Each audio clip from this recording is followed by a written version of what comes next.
But meet Toka, Toka. the most dangerous Israeli spyware firm you've never heard of. And again, this is 100% in response to this Pegasus story. And this story right here, bigger, broader implications, more direct ties to the Israeli government. Do you think, Allie, that Tucker is going to lead with this? Do you think that Rachel Maddow is going to lead with this? Do you think that anyone on network television or any mainstream newspaper is going to be like, holy fuck, really? No. I think they'll stay as far as fuck away from it as they can. At least the Toka aspect of it. Tucker is probably still talking about the NSA spying on him.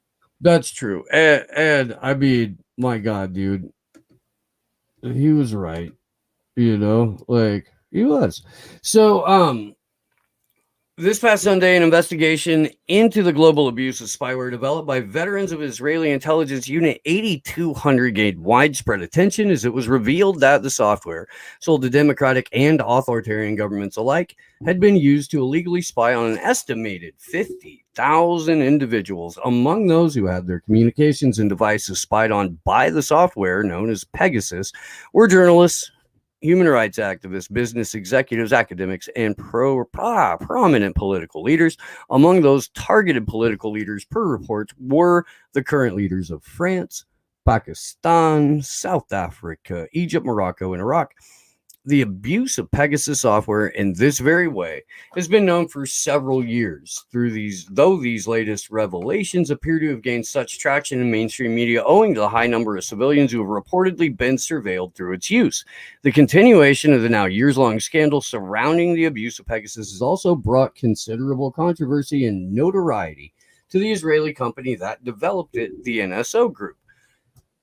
While the NSO Group has become infamous, other Israeli companies with even deeper ties to Israel's intelligence apparatus have been selling software that not only provides the exact same services to governments and intelligence agencies, but purports to go even further. So Jesus, like, okay, so the article it's one of Whitney's. It's incredibly ridiculously sourced. Yeah. There's a couple of key points that I do want to make here, and that is, the firm in question, Toka, was founded by former Israeli Prime Minister Ehud Barak, who, again, very close friend of Jeffrey and Ghislaine's. Very good friend.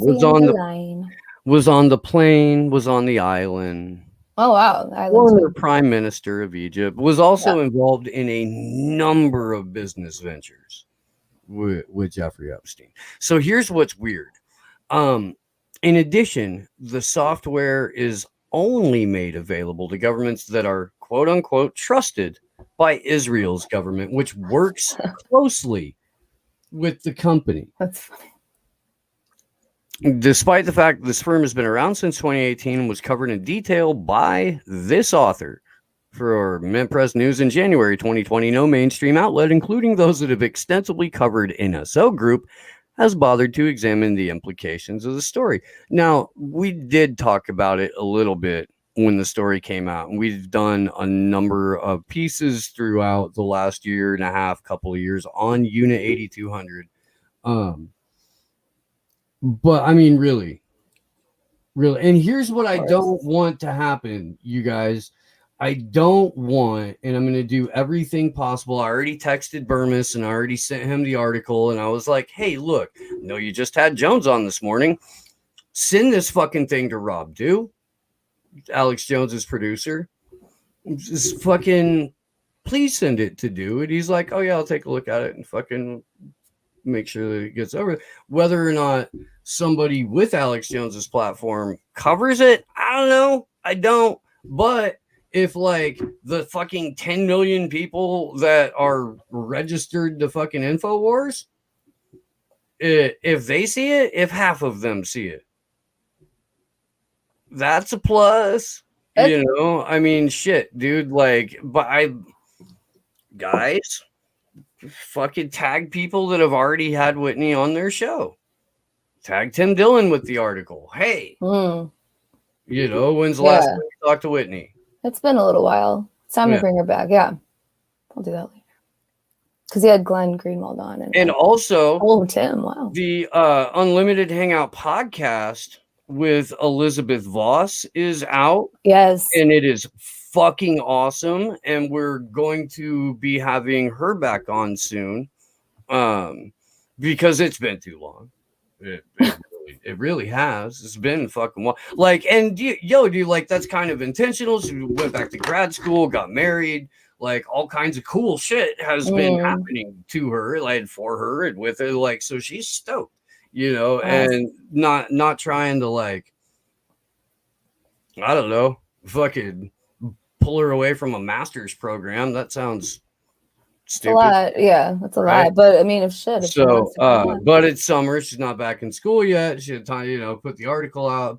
She got a couple of good articles out and a whole series that she started a couple of years back on the Finders, and that whole fucking child trafficking scandal. Yeah, wild. She picked that series back up. It's fucking fascinating. That's what the podcast with Whitney is about. Yeah, and really bad. Like two of just the best female journalists going. You know, or two of the 10, which are. Yeah, I know, but there's like more than there are dudes.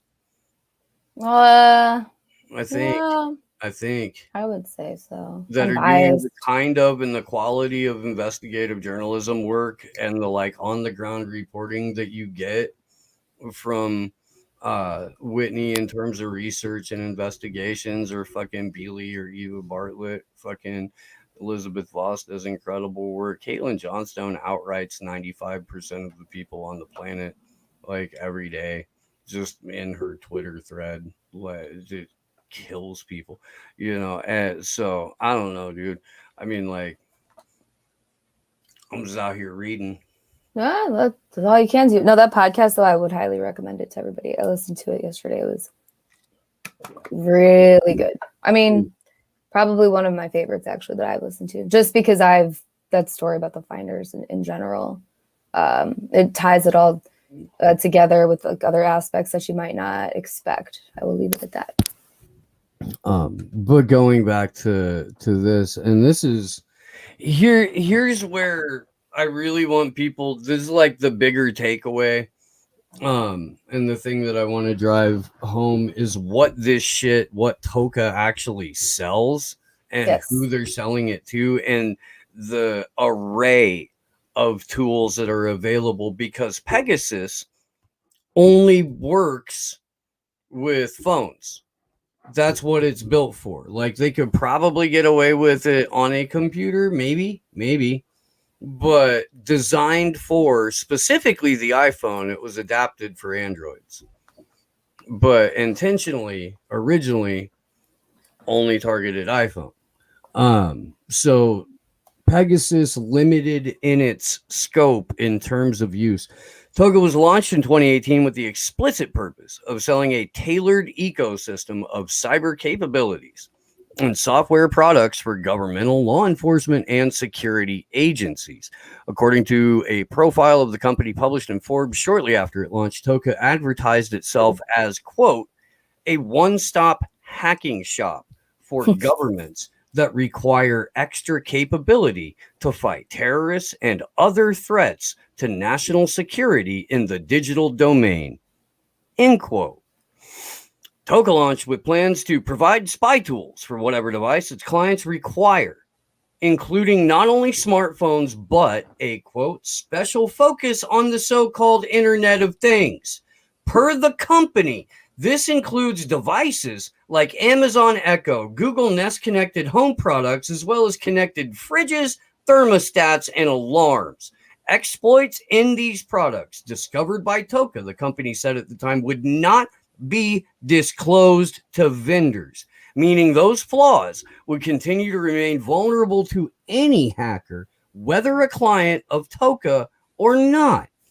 Today, Toka's software suite claims to offer its customers in law enforcement, government, and intelligence the ability to obtain targeted intelligence and to conduct forensic investigations as well as covert operations. In addition, Toka offers governments its Cyber Designers service, which provides agencies with the full spectrum strategies, customized projects, and technologies needed to keep critical infrastructure, the digital landscape, and government institutions secure and durable. Allie? Would you like me to take over and read? Or I would like your thoughts, but if you would like to, sure. Oh, no. I will give my thoughts. So obviously when I was reading this, the Internet of Things caught my attention. Of course, this is going to be, Pegasus is going to be the story that's kind of like the front story, because you explain more of Toka, given the other issues that you've already talked about, just the fact of with the Internet of Things, I still think a lot of people they read it and they're like, huh, because like people don't understand what the Internet of Things, as far as, like you guys talked about it earlier last week and you've been talking about it, but it's literally going to connect all these inanimate objects. So if you've got this shit with all of it, like, I mean, people don't even understand like the scope of what can be hacked. And so I'm not surprised that this is the story that's not going to be discussed, because it would ask them, that would force these people to explain a lot more than just what they're using. And they're using all that like tech jargon too, just to get, I don't know, my thoughts on that. I want to get to the part about, because I'm selfish about Pritzker, so that's why I'm like, I'll keep reading. Oh yeah, no, we can jump down here real quick. I just lawful intercept. Well, so real quick, just to the couple of things I want to touch on, and we'll just jump down. But given that NSO's Pegasus only targets smartphones, Toka's hacking suite, which like Pegasus is also classified as a quote lawful intercept product, remember that phrase, is capable of targeting any device connected to the internet, including but not limited to smartphones. In addition, its target clientele are the same as those of Pegasus, providing an easy opportunity for governments to gain access to even more surveillance capabilities than Pegasus offers, but without risking notoriety in the media, since Toka has avoided the limelight. This right here is fucking nuts, dude. This is out of like Toka's own presentation. Yeah. So they're saying that in the US alone, 6 billion Internet of Things devices will exist by 2030. 24.1 billion devices connected to the Internet of Things by 2030. So in 9 years, like their stat there was from 2019. So that's a 217% increase. Dude, that's kind of nuts. Oh yeah. So it's all communicating with each other. I mean, because that's giving this, Israeli government the ability to essentially, I mean, it is the Israeli government. It's just, I don't know, because I'm trying to make some points here, have you make points that like dumbs it down a little bit just for clips, to clip it up, because like people might see that and they're like, so everything's spying on us. Why does it matter? Well, it's not just that it's just spying on you. It's what's happening with that information. I mean, it should terrify you, but there's a lot of people that have just already become accustomed to it. They're like, yeah, we're censored, or, we're being observed all the time, we're being surveilled. But this adds an entirely different aspect into it. Not that the Israeli government's, this is nothing new they've been doing, but go ahead, Steve. No, what I was going to say, though, is that here's the thing. People are already up in arms because this software was illegally installed on their phones. And people, rightfully so, are pissed about that. Publicly, very, very pissed about that. These exact same governments, perhaps, are employing Toka's, available suite of hacking tools at the exact same time, knowing full and damn well that because they're not getting busted for Pegasus, they're in the clear for a while. Now, I would also be interested in finding out whether or not on that map that is provided in the article disclosing the Pegasus software, where it shows the countries that deployed it, and magically none of them are in the West. No, Of of course. I would be curious as to whether or not those countries are employing Toka's software, Toka's technology, or more advanced or more broadly capable. Because again, if all you're hacking are phones, you're really missing out on being able to eavesdrop on your journalists and your world leaders and your business executives. It's half-assing it.